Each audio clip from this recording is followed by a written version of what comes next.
Professor Jiang, thank you so much for just making the trip, for coming and joining us. I know you're from your channel, your YouTube channel, Predictive History. Can you tell us a little bit about your channel for people that don't know about it?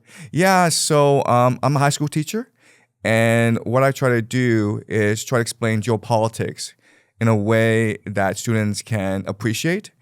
And what I try to do is, with my analysis, I try to make predictions. And that's a really good way to engage students, as well as to test my own worldview, my own hypothesis. And so 2 years ago, while I was teaching this class, I made 3 predictions. The first is that Trump would win in 2024, and that he would launch this war against Iran, and that he would lose this war. And I blew up online because it turns out that all 3 predictions turned out to be accurate. Well, the first 2 for sure, and that's how you came on my radar, was with those 2 predictions. That's how I learned about you at first. Right. And before we move on with it, do you teach at high school? That's right. I teach at high school level. What's something that's kind of unique about a school in China, maybe that we wouldn't know? Well, there are no guns. Okay. Yeah. Good. You win. You win. Sorry, I'm sorry. Look. So I've been in China and we're just brainwashed all the time about American schools, and American culture. Yeah. But at least you're brainwashed not to have guns in school. Yeah. That's some of the positive brainwashing, at least. Yeah. Yeah, you came on my radar whenever I saw the videos about your predicting your Trump win and predicting the war in Iran. I noticed that you use something called game theory. Yes. Can you explain game theory just so people know? Yeah. So the idea of game theory is that if you want to analyze someone's behavior, you have to look at 3 things. First of all, you have to look at the structure of the game. How do you win the game? What are the rules? What are the incentives? And once you figure that out, then you can figure out his or her optimal behavior in this game. So in terms of geopolitics, just imagine the United States, Iran, Israel, Saudi Arabia as distinct players in the game, which they're trying to maximize the outcome against each other. And they will use their own unique strategies in order to achieve so. And that's how I'm able to make some amazing predictions.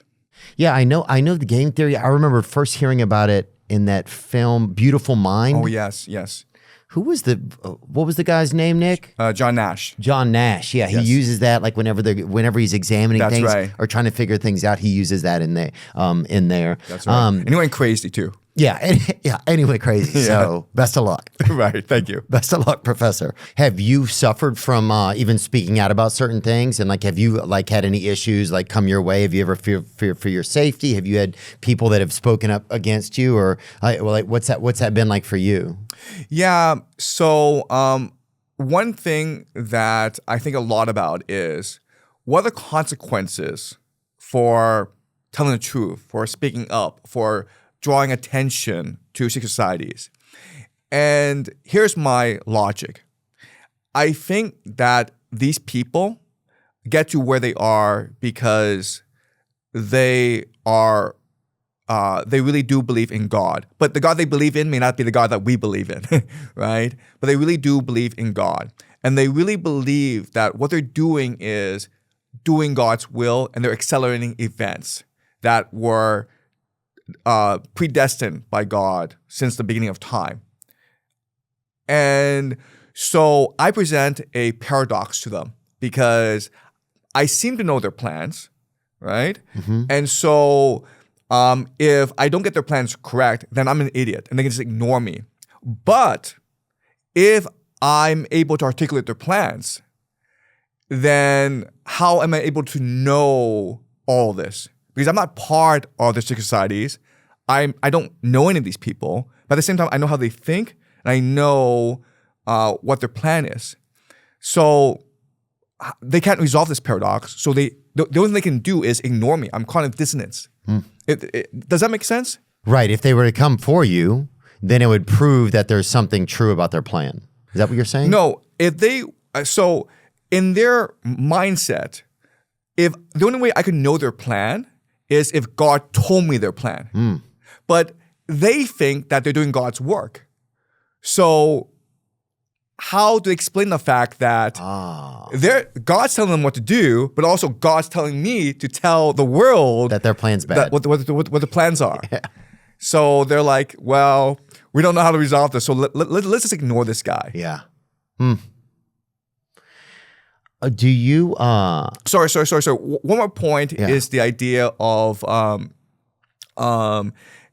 so there's a theory out there that a lot of these societies, they reveal to you what their plan is. And the reason why is, let's just say they screw up and they blow up the world and we all go to heaven. And then God asks, hey, so what happened? How did you blow up the earth? Well, most of us would be like, we didn't know what was going on. Right. So they get all the blame. But let's just say they tell us their entire plan. Oh. Right. Then it's all of our faults. Then it's our fault. We're complicit in our own destruction. Yeah. Right? So maybe I'm a useful tool. Maybe I'm a useful idiot who mysteriously is able to decipher their plans. I'm telling the world what's happening, but the secret societies are like, that's cool with us because now if everyone knows what's happening and they do nothing, everyone's complicit. And so, yeah. We've all become very complicit with things being okay. Yeah. Is it the same in China? Yes.